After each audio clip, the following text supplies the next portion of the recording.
Welcome to Inspired Men Talk. 4 solution-focused therapists born in 4 different decades who openly and honestly discuss their perspectives on the issues surrounding men's mental health and the things that stigma says we don't talk about. Hello and welcome to this episode of Inspired Men Talk. And it's a really interesting subject which we only just came up with because we're all sitting here. It's a lovely day in mid-May we're all in different parts of the country, but I think we've all got good weather. We'll let everybody tell us what their weather's like, just as it's nice to talk about the weather. We're very British, of course. But actually, it's a time when we start shedding our clothes a little bit and start showing off a little bit more of our bodies. And it's occurred to me, listening to people and looking about, is that we're now much more body conscious. Men are more body conscious than ever before. And I think the whole population are more body conscious. So we're going to talk about that, but we might actually be able to talk because we're all heavily involved in how the brain works and the whole understanding of what we need to do to be better at things, but actually also around our mood and our ability and taking things on. So we're going to talk about how we feel about our bodies, maybe, and what the pressures now are and how we move forward with that, and how we can maybe give you some really good tips to start feeling better and be more motivated and be more productive, because that's certainly what I am linking this to in my life. So with no further talking from me, let me introduce everybody. Let everybody come on, say hello, and this is where you get the opportunity to talk about this subject. Or do you want me to lead talking about me, which is always what you guys accuse me of? Well, yeah. Well, come on in, guys, speak up. You're leaving me hanging here. Well, you like to talk so much, Gary. I'm trying to be less talkative. You just don't say enough, so I have to fill the gaps in. So what do you... Come on, then. You're talking about body image. What is it that you've noticed? So I'm, again, one of the lovely things about this group, and it was commented on last week when we had a guest on, about it's great to have 4 guys, all from different walks of life, all from different age groups. And it's funny because all my life, body image has been there a bit, but it's never been a driver for me. And I don't think people of my age are driven by body image as much as younger people now. I think it's much more important. And there's a difference for me between health and well-being, and I've got to look the part. Now, I guess men have traditionally not bothered by that so much. And I think we've also had a much more physical work life historically than we do now, and that all impacts on it.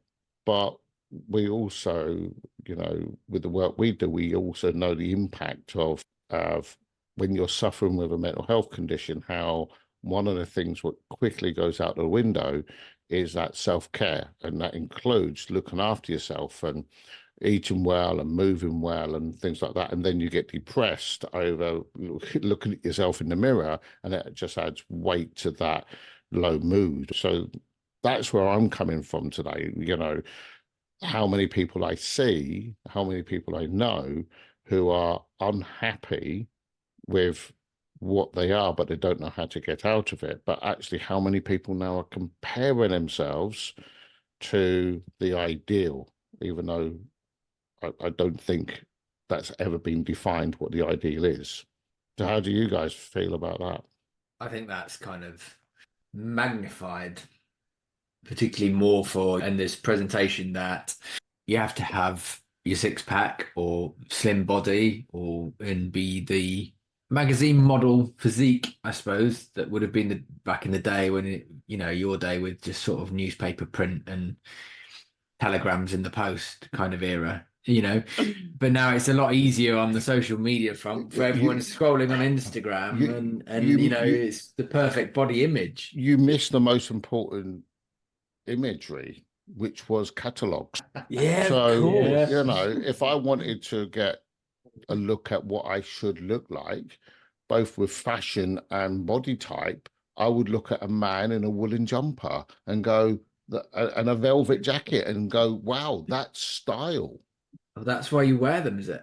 Well, I can't fit in mine anymore. The ones I have, I can't fit into. I think it's a bigger problem nowadays. I think society's definitely moved into that era that, well, most people anyway have that body conscious sort of level where you've got to be that magazine spread kind of image where it's perfect and all the bumps and curves are exactly where they need to be. If you're a guy, you've got to have your six pack and go to the gym and look the part. And for the girls, it's the same, be slim. Normally goes along the lines of big boobs and nice bum. And if you haven't got that, tough. You're not part of it anymore. You're not worthy of it. I think you're right, Ben, 100%. But I think the thing that kind of bothers me is that you see a lot of these posts now with Instagram, and you can use filters, and you get a lot of people who don't actually fit those ideals, and yet they put filters on their pictures to make them look that way. And then other people see that and think that that's the ideal, and then try and don't realize that it's filters, and don't realize that people are being deceptive in the imagery that they're showing. And I think that's a shocker, because that's really impacting on the mental health of younger people. And I see that with some of my younger cousins, where they kind of have these ideals that they think they're supposed to live up to, and it has negative impacts on their lives. And it's like Botox, though, isn't it, as well? Or lip fillers. Everyone walks around looking like a bloody goldfish. It's fucking ridiculous. But yeah, it's the latest trend, and you see it, and they can barely speak. They look like some sort of sex doll that's fucking walking around on legs. But that's a lot of the ladies. But how's this affect? I don't know any men who've had any fillers. Maybe I don't know yet. I haven't noticed it, but maybe some of the men are getting some Botox. Absolutely, they are. Yeah. Are they? So Yeah. I don't know. I've got loads of people I know, friends-wise, who are heavily into the Botox. They have their appointments booked in every so many weeks, just as soon as that wrinkle starts moving. Yeah. Really? Oh God, yeah. So Yeah. so straight away, and maybe it's because I'm of that generation where it's something. It's a bit like sort of rap music. It's beyond me because. But then I like punk, or I like AC/DC and things like that, which was beyond my parents. So I don't see it because I just don't expect it. So there's, I don't notice it. But And white teeth as well, Well, yeah, teeth whitening. But then even I've considered that. Christopher, where do you come in from this? Because you're a different generation. Yeah, and I mean, Ben's absolutely right. The men are doing this just as much as women are. You're getting Botox, I mean, you can even get pec implants now. This is a big thing. And it's not only the stuff people are putting into their bodies. There's also the fact of people are perhaps not eating the way they should. So people are getting eating disorders just to try and make sure they lose weight. I mean, fasting's a big thing now. We were talking about that just before the podcast. Fasting is a big thing now, but it's being able to do that responsibly. And these negative body images that I think are being pushed out to us constantly are affecting that and are making people do that. One of the big things I like to say is I quite like rocking my dad bod, because dad bod has become something that's actually acceptable. But is it, or is it just a underhanded way of being able to say things like that? I mean, some people say they like the dad bod and things like that. So it's interesting, but I'll take that. It fits because I have heard about the muscle implants, particularly pecs, and that started off with you might have an injury and so you put that in, but now people are getting it done. But it's like I know people who are younger, your sort of age group, Christopher, who are taking laxatives, say, on a regular basis, so they can eat what they want, but they don't hold on to so much. But it's interesting, if you go back 20 or 30 years, possibly a lot less than that, but I can't give you a specific time in, only women got eating disorders. If you went to the doctors because you weren't eating appropriately, they would never be able to diagnose you. It's sort of medical fact almost that only women could get an eating disorder. And that's fact. And now we know a huge percentage of the male population now, or people getting eating disorders, huge amount of men who would have gone underneath it. So maybe there's a level of that being there all the time. But I go back to when I was 20, 18. I was in the forces. So I was a man in uniform. And apparently now I look at myself and go, wow, I wish I still looked like that. But when I put a uniform on, when I put my best suit on, I still feel like a sack of shit because I've not got a body built to look smart. I could put the smartest clothes on in the world, and somebody stood next to me will be dressed in like he's just bought it all from a second-hand shop and nothing's fitting, and he'll look smarter than me if he's got that, because he's got the body type. And I'm like, nothing I could do would, except surgery, would actually change my body type. I'm naturally not tall, dark, and handsome. I'm going to challenge you on that slightly, Gary. And I'm going to say that comes down to your mindset. No, And absolutely. if you wear your clothes with the right attitude and the right demeanor, you can pull off whatever you choose to pull off. I could put the fittest person going in a suit and they could still look like a sack of shit. Because if they haven't got the right attitude to match it, they don't pull it off. Absolutely. There's so much of that. But what I'm saying, that even 40 years ago, when I was in the forces, when I was in the Air Force, I'd put my best uniform on and we'd be on parade. And there will be people who look smarter than me. And I'd put every ounce of everything in, but their body type was naturally fitting. So, but it was still a comparison because in my younger years, and I know that now, I didn't know that then, I had massively low self-esteem. So any comparison I saw negatively. I now look at pictures of me when I was 18 and think, Jesus, I look really good. I'm smart and everything else what you think of. But at the time, when I compared myself mostly to someone like my elder brother and things like that, who was built like a racing snake, and I always had a round body in comparison. Do you think your dad looks smart when he puts his best suit on, Chris, and he gets himself dressed up? I will move on from that. So, see what I mean? No. I don't get any help, no support. No, nowadays I think he holds that confidence. He holds that presence. I've always seen him as a larger than life character, and you guys know him well, and I'm sure you'll say the same. You know, he holds that presence now. The stuff he's saying is something that obviously was way before my time, but I think we're all guilty of that. I think everybody, I don't care who you are, everybody has compared themselves to other people, and everybody has felt themselves inadequate, whether a big bit or a small bit, or everybody has felt that time where they're not happy with the way they look or the shape of their body or the fact that they're not fit enough. I'd love to be built and muscly like some of the celebrities that you see. I'm not willing to put the work in for it, so therefore I'm not going to let it bother me. Everybody has that ideal image of themselves that you're not achieving. Even the people that are built and muscly, they're still trying to get better. They're still trying to aim for a better version of themselves. Otherwise, they would stop going to the gym. You know, everybody would happily say that there are things they change about themselves. And, you know, and that doesn't mean you're uncomfortable in your body. It doesn't mean you're suffering because of it. But if you are?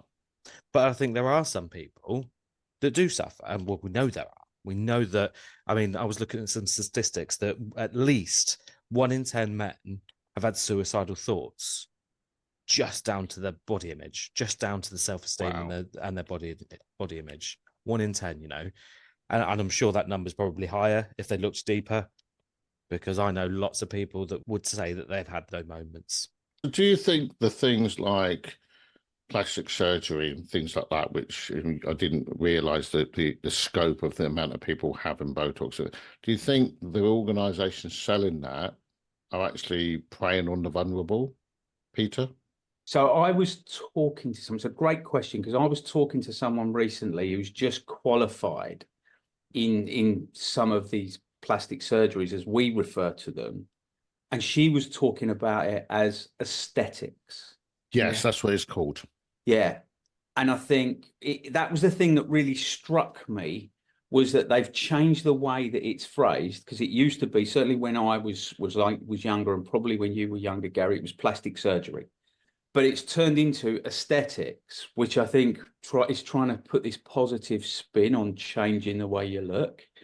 And that for me is an instant negative, because it's almost like we're going to ignore the reasons why you're doing it, and we're just going to say, we'll do it.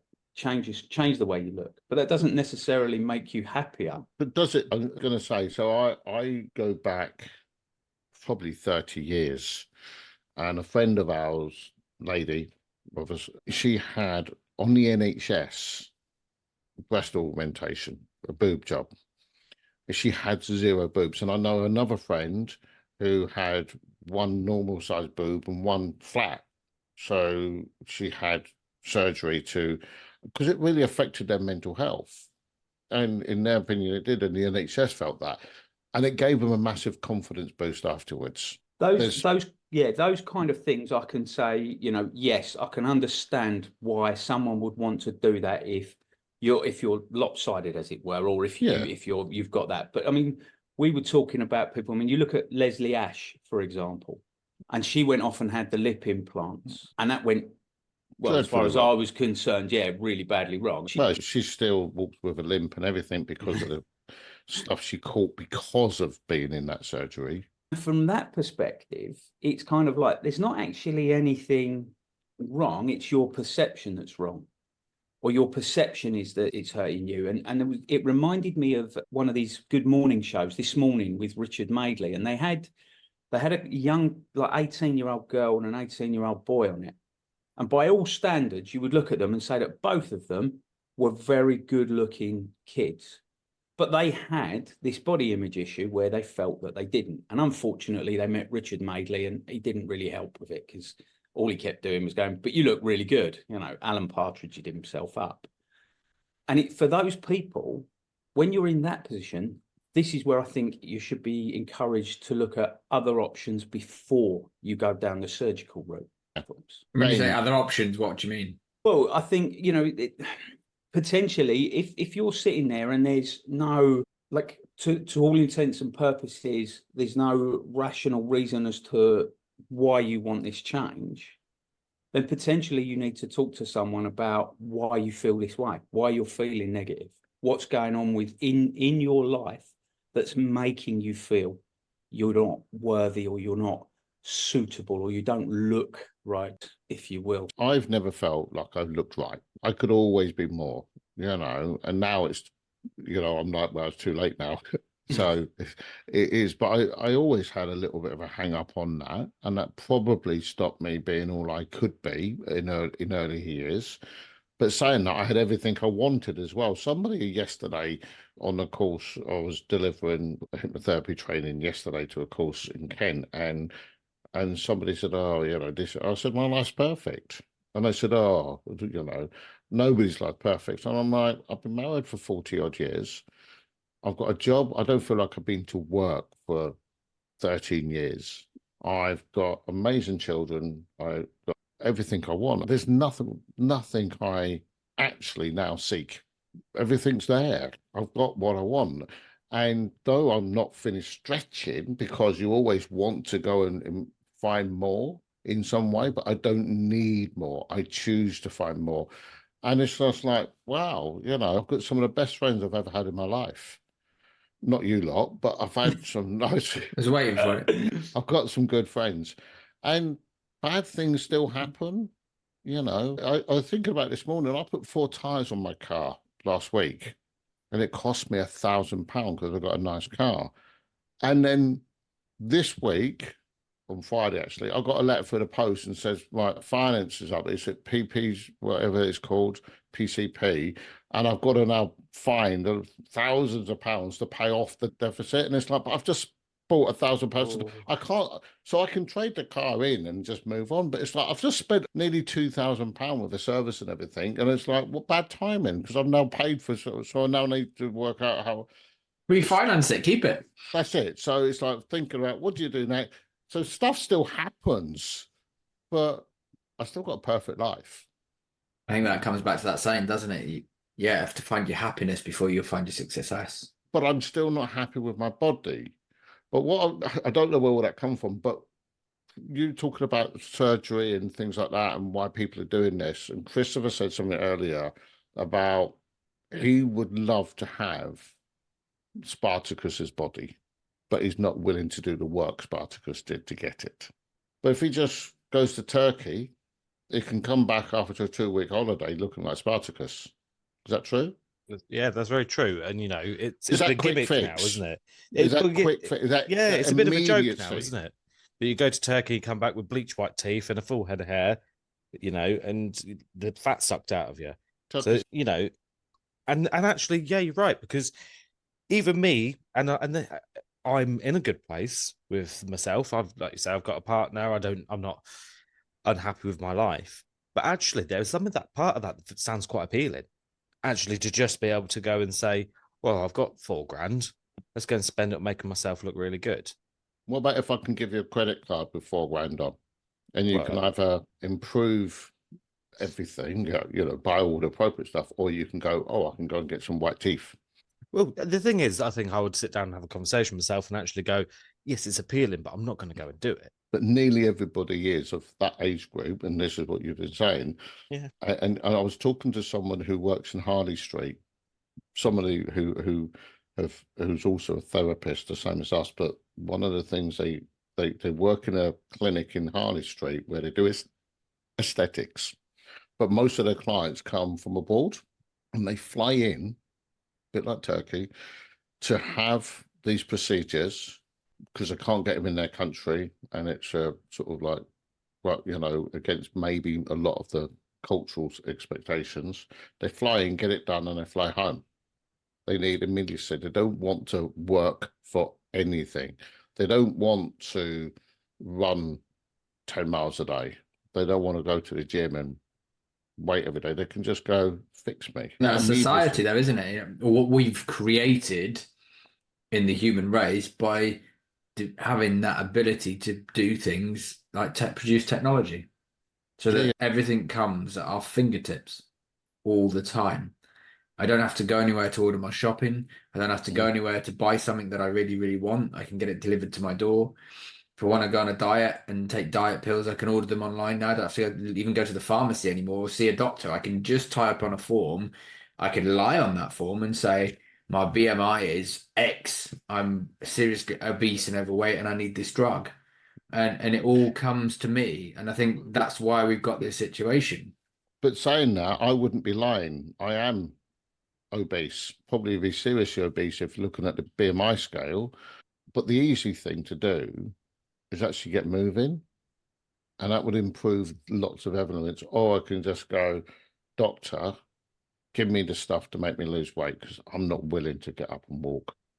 Doesn't even have to be a doctor. You can go, like Claire was saying, the pharmacy on the last podcast. But the thing is, we're all saying that it's come so easy. It is easy to go to Turkey and get yourself all fixed up if you can afford it. It's easy to get your shopping delivered and do all of these things but we're talking from the perspective of, okay, if you've got yourself in a good space and mentally you're well and you know what you want, you know that, okay, yeah, I can get my shopping delivered, but I need to go for a walk today. I need to go and walk the dog. I need to get that bit of exercise. We're all in that space where we have that control over that.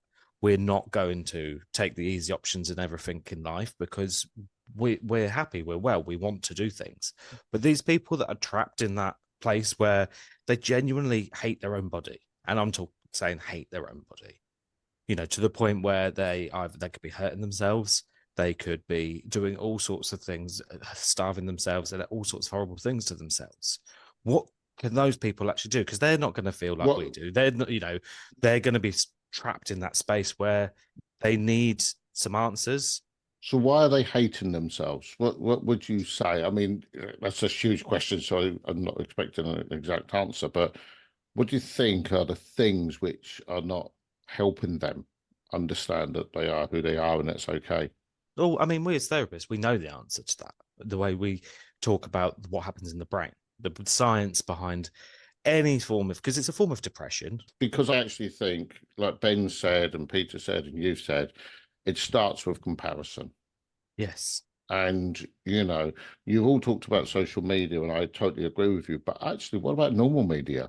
So for decades, they've talked about women's magazines, and they just show the beautiful women, and they get, I remember even 10, 15, 20 years ago, there was models stepping out and going, what about a plus size model, which isn't size 4, basically? What about not airbrushing my pictures? I've got a spot, leave it on, body shaping on their imagery. But then you've got things like Love Island. How many men, young men, are looking at Love Island? And how many older men are going, how do I compete with that? How many single older men are trying to fit into something they're not capable of because the mass media are projecting you can only be successful. If you look at things like Dragon's Den, you've got two totally together guys doing it. So the only way I can be successful is if I'm slim and look good in a suit. But this again, it goes isn't back. Theo on that as well? No, used to be.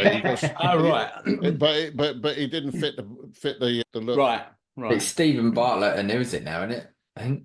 Well, you got Peter Jones and Stephen Bartlett. Two main guys. There is another chap on there, but because he's really much older than them, makes it acceptable. He's it's okay. But he's not terrible. But actually, now success looks like for me, you can only be successful if you look successful.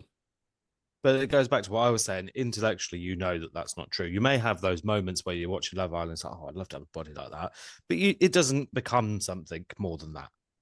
The comparison is the first step. It's why that goes from, oh, that'd be nice if I had a body like that, to become an obsession, to becoming that point where you're having those suicidal thoughts because you don't look like that. So what changes? Why we can all compare, we all do. So where is that stage where it's, I wish I could, but I don't. So and I can't look like that, so I hate myself. Where does that line fall, and why? I struggle with that because I've never had that.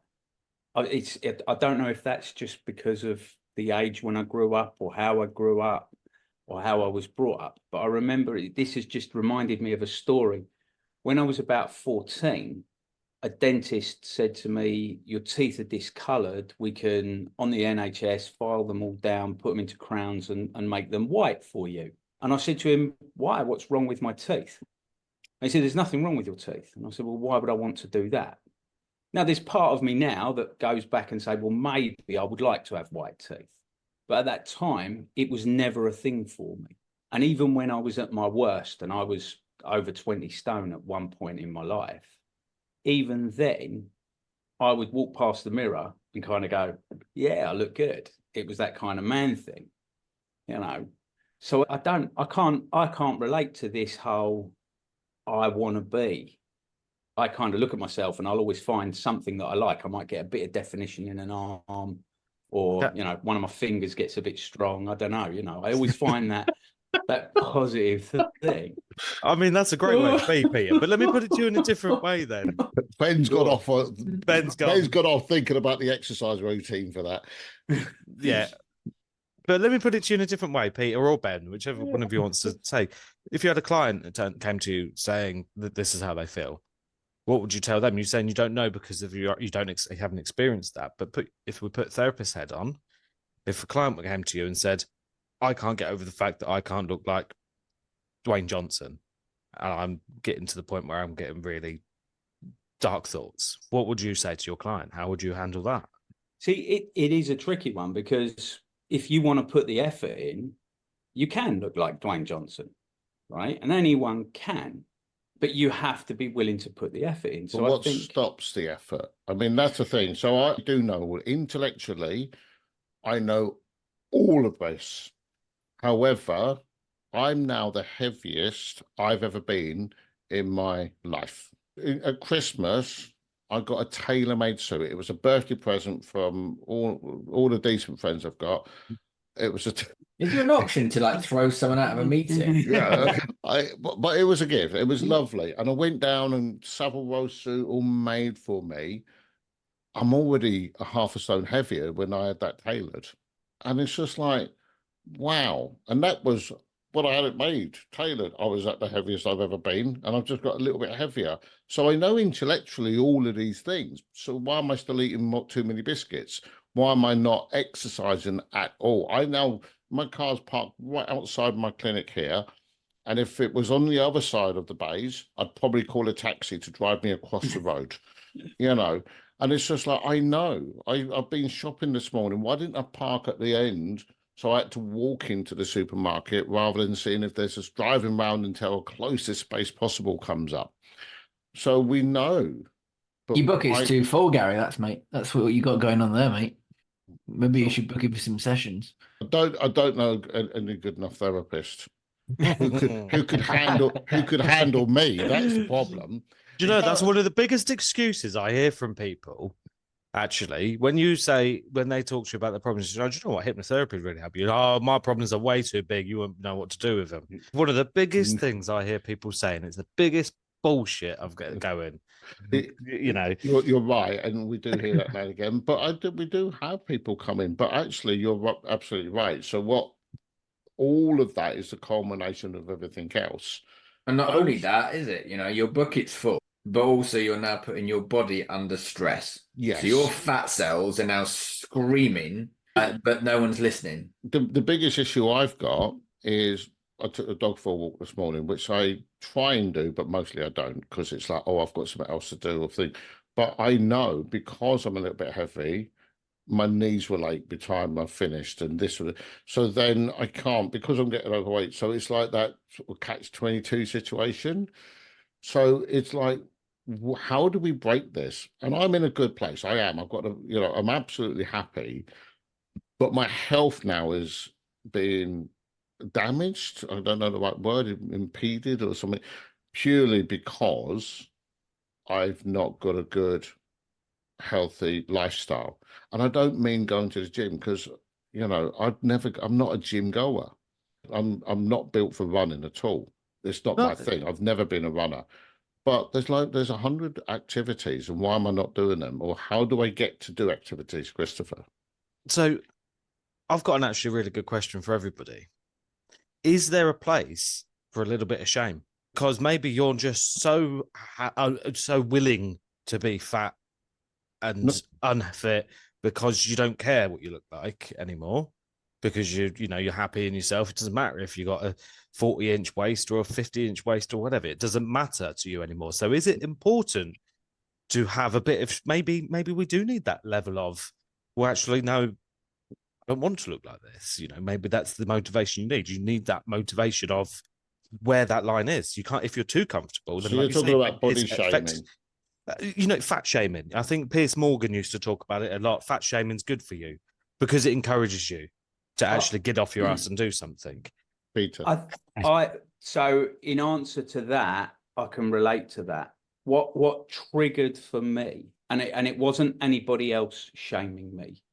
It was myself. I went to buy some trousers at like a high street shop, and the largest trousers that they had were like a 40-inch waist, and I couldn't fit into them. And I realized that things were wrong and I needed to make a change. So I agree that potentially there is a place for it, but when it's you yourself identifying it, not other people. I don't agree with other people fat shaming people. Yeah, but if my partner came to me and said, you are getting a bit fat, mate, or you are, maybe you need to start thinking about dropping a bit, not because of any other reason that they care, not because they like, oh God, look at you, but if it was somebody close to you, I think it's okay as well. With what Pete said, I was going to go to a funeral a few months ago, and it was wear bright coloured clothes and all the rest of it. And I took out my suit that I've always looked pretty damn good in, and it was my wedding suit. And I put it on, and could I get the buttons to close? Could I get it around my stomach? Not a cat in hell's chance. And that was the point where for me, I was like, shit, I really need to sort this out. So interesting. The reason I took the dog for a walk this morning, and over the last 7 days, I've actually changed my diet completely, is last Friday or the Friday before, whatever, because time whips by, I sat in the office in the afternoon and I was knackered and I hadn't done anything. And my productivity had fell off.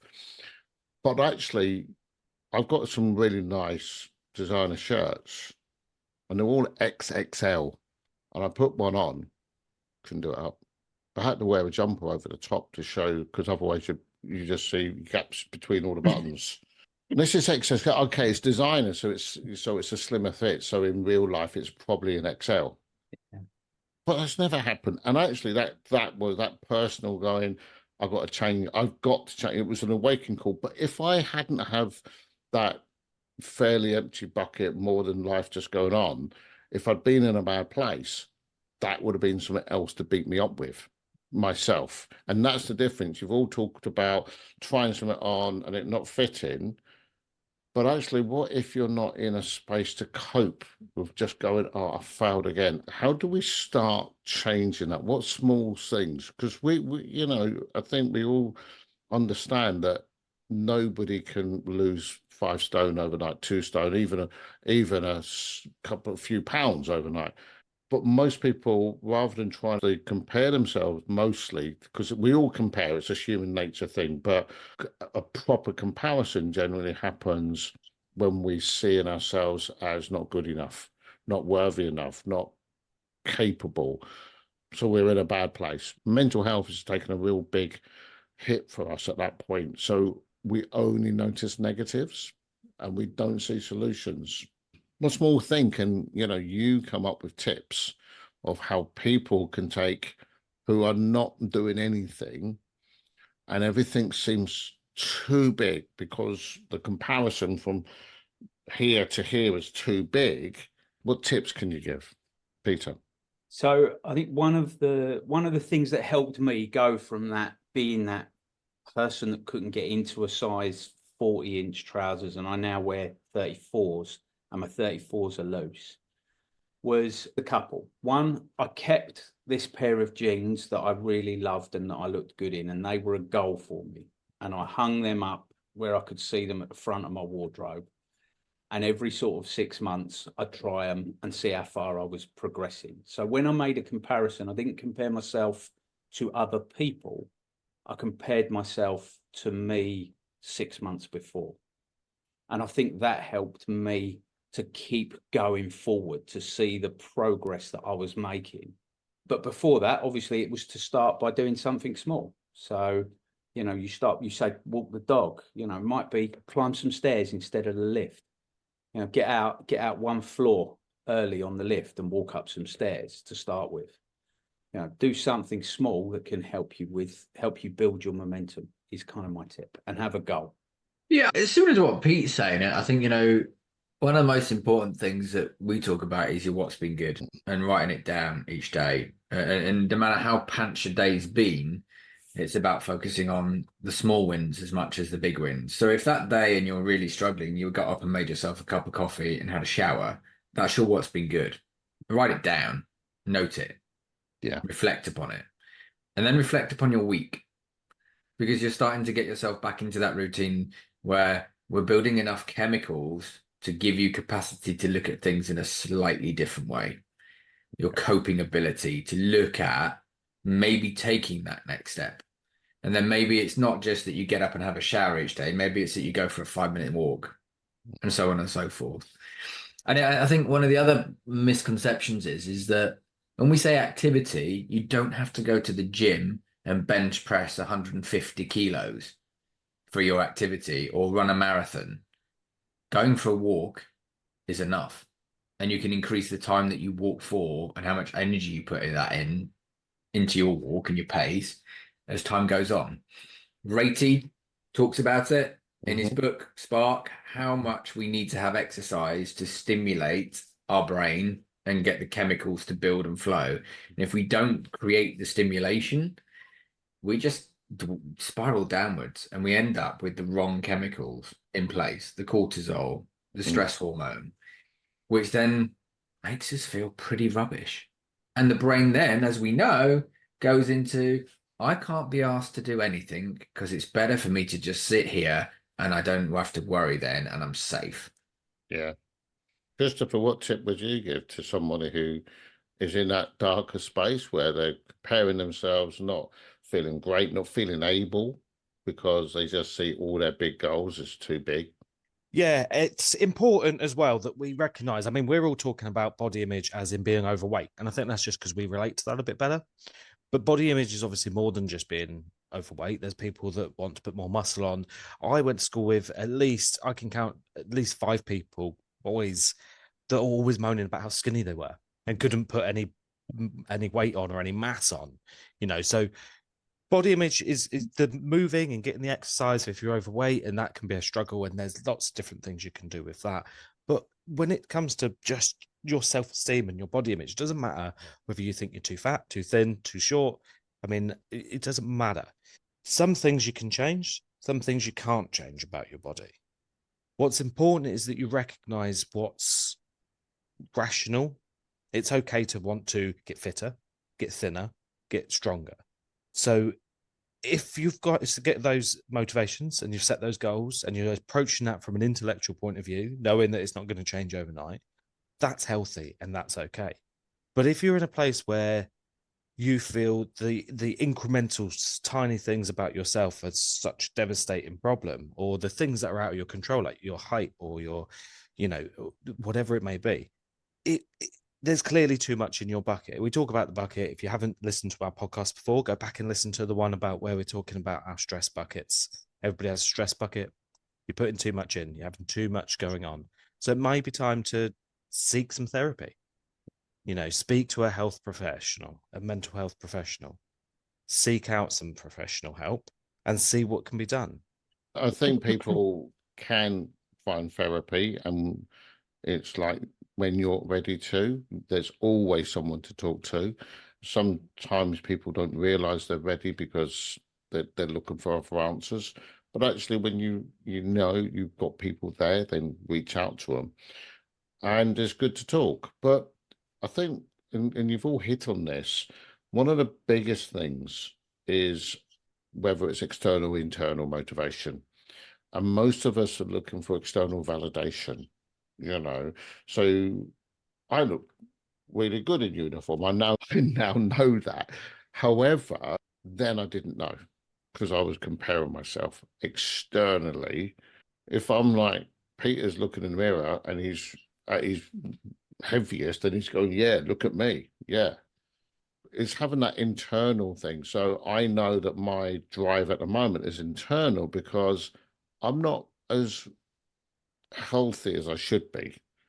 I'm not as energized as I should be. So therefore, I'm not as productive as I could be, in my opinion. So that's about me. How do I make myself more? It's not going, how do I make myself more for someone else? And that takes a while to learn who you are. But then that actually goes into every area of your life.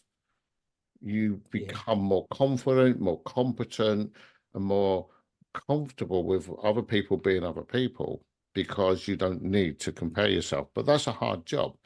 But find a small thing which you can take on, whether that's doing some gardening. Ben talked about going a walk, but actually just tidying up around the house can be the activity, just putting a little bit more effort in to what you're already doing. Because the main thing we need to drive is a chemical called dopamine, and we only get that when we're doing a bit more than normal. And that's what we need to do. And actually, when we get a lot of that sort of stuff flowing, it flows everything. And weirdly, motivation begets motivation. So the more motivated you are, the more motivated you'll be. So, but you've got to start absolutely within something you can achieve, which is more than what you're already doing. And if that's just having a shower, like Ben said, or making your bed, or going for just tidying the house up where you'd normally leave it, or doing the washing up, or filling the dishwasher, or emptying the dishwasher, that extra activity then begets the next one. So definitely look at that, and actually find someone to help you be accountable who's not nagging you. If you've got to come up with your goal, someone else can't do this for you. But there's lots of people who will talk to walk alongside you mentally as well as physically, maybe, but certainly mentally will walk alongside you to help you be what you need to be. It's not all about paying a fortune for gyms, paying fortunes for personal trainers, paying, you know, you don't need that. You just need that intrinsic why. And everybody's got their why. That's brilliant. I recently was trying to start running again, and a friend of mine needed to do a 5K. We don't live near each other, but we're Facebook friends. And we would literally post on our post to say how we were getting on. And we had a race to 5K. And it really motivated me on the days when I didn't want to go for a run, to have that person that was there chasing against me almost, as it were. Yeah, it's a great point, Gary. Thank you. I'm going to ask a controversial question. Go on then. What about the parents who allow their kids to become fat and obese? You said you was going to ask a controversial question, and that's a proper hand grenade of a question. You know, where does that sit? Their body image, is it that their body image, they're fat, they're not happy with themselves, and then they allow their kids to be fat and they don't care, or are they setting their kids up to fail in the future? I think there's a crossover with what Christopher said earlier, in my opinion. Christopher said about fat shaming. Now, Piers Morgan is not my favourite person in the world. I've got to say that before we start. I think a lot of the stuff he says is just so he gets more people. He creates haters almost. But a lot of me, not all of me, agrees with actually, you know, if it walks like a duck, quacks like a duck, it's probably a duck. And so he says it a little bit like it is. However, now, if you say anything, and we talked about on a previous podcast, but I'm offended by what you've said to somebody else.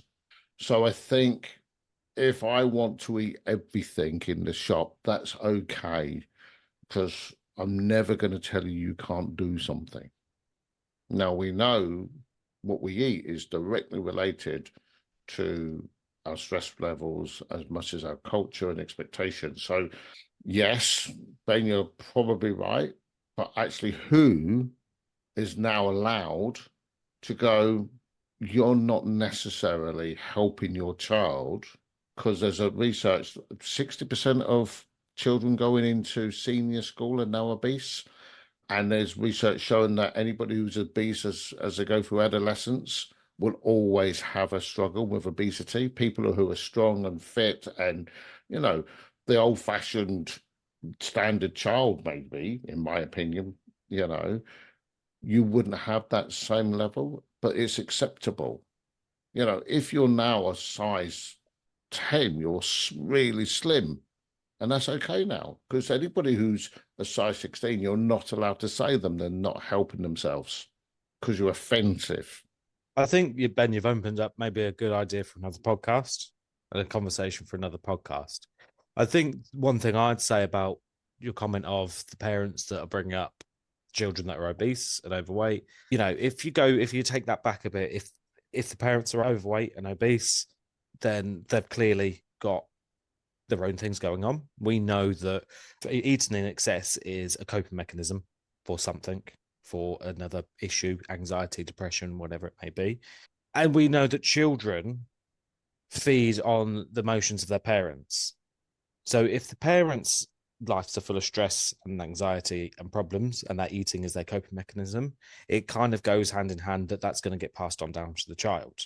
And the child, every time it's got emotion, and children are quite emotional, got 3 of them, are quite willing to admit that they are very emotional, and if eating is the considered household way to cope with that, then I can see how that can sort of spiral into a situation where nobody's really got control over it either way.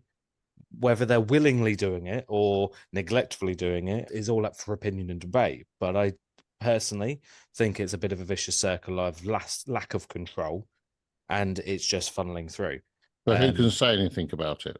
And that's the thing, isn't it? Those opinions and discussions will always be met by other discussions and opinions, because, like you say, it is a bit of a hand grenade to throw into anywhere, because you know you're going to get a bit of backlash from that. What's your thoughts, Ben? Because you brought it up, and then Peter as well. My issue with this is that if we look at that, we're setting those kids up to fail. They are going to be bullied. They're going to start scrolling social media. they're going to start comparing themselves. And they won't have even got past probably 10, 11 before they realize and they start having that issue around their own confidence, their shame. Where does that stop? Where does it take them to? I think there is a duty on parents. But do you think it's now becoming normal? Like I said, there was a picture when we had a hot weather 18 months ago, 2 years ago, and everybody was on Bournemouth Beach, and there was a picture taken in 1976, and they was next to each other in a paper, and they was identical by one thing, size. Everybody in 1976, even the fat buggers like me, because I was always overweight, and but that's my nature. But I remember the first pub I had in the 90s, I was a 32-inch waist, but I was still fat, because I was bigger than the average, who probably had a 30-inch waist. Where now you look at that thing and, everybody's out sunbathing with a completely different standard. So maybe it's become more normal and it's okay because nobody's allowed to say anything. So I've got friends who are very fit and run gyms, and they actually think it's genuinely neglect. It's actually, That was going to be my next point. I was going to say it would, in my book, constitute neglect. yeah. So not because it also has lots of health implications in later life. Peter, what's your thoughts of it? It's a great question. I don't have kids. It reminds me of a time when I was at college and there was a guy and he was incredibly fit.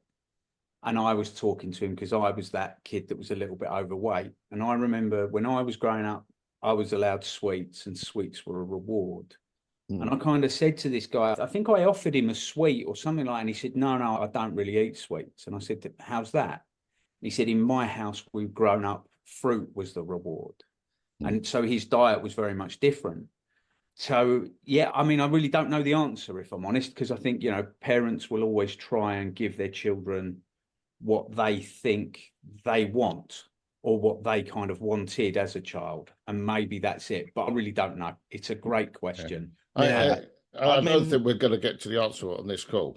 No, I don't think we are. I mean, I sit in a bit of devil's advocate of if the parents are struggling with their own lives, I can see how those little things can slip.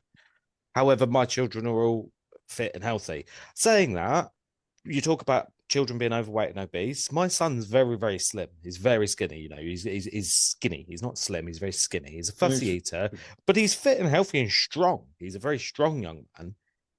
Yeah, but is that a similar situation? If you took him to my school where I went to school when I was his age, he would have been the average of all of us. Yeah, but he didn't grow up in a depression. So nor did I. Stop it. But and I think the challenge is because I don't think it's all linked to the parents' mental health. I think it's a part conditioning and part this is why we do it. I'm not going to be told. You're not going to dictate. Society's not going to dictate to me how I bring my child up. So they do as they please. And the education. So a few years ago, and we're going to finish very soon, but a few years ago, Finland, I believe, and correct me if I'm wrong, I might say all the wrong things here stats-wise. I think Finland in Europe had the highest rate of heart disease and people dying due to heart-related issues in the whole of Europe. So the government decided to change this. So they put a whole educational from preschool all the way through. And within 20 years, within one generation, they now have one of the lowest rates of heart disease. But the government stood in and said, we need to educate people because none of them were obese, but they was eating high cholesterol, high value things, and it wasn't useful to them. But that was about education. And that was it was one of the highest in the world. Sorry? Finland. It was one of the highest in the world, yeah. In the world. And it's declined by 60% over the past 20 years. And that was the government taking it on of going, we don't need to tell people what they're doing wrong. We need to educate people how to do things right. And I think, but I'd say they do that. They teach kids about healthy eating in schools. They don't, because we've got the UK is one of the fattest populations. and it's crippling in the NHS. It's causing us a lot of extra work, which, okay, it's great. We've got work, we've got private practices, but I'd love not to have any clients who are struggling with their image or comparison.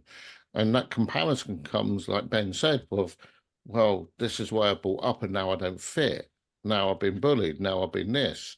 And maybe the children who are more obese are now picking on the skinny kids, because actually the skinny kid's the one that's out of things. So now the skinny kid wants to eat loads of bad food because they don't fit in. I mean, it's a bit of a cycle, and it's probably more political than it is mental health, but it's a big challenge.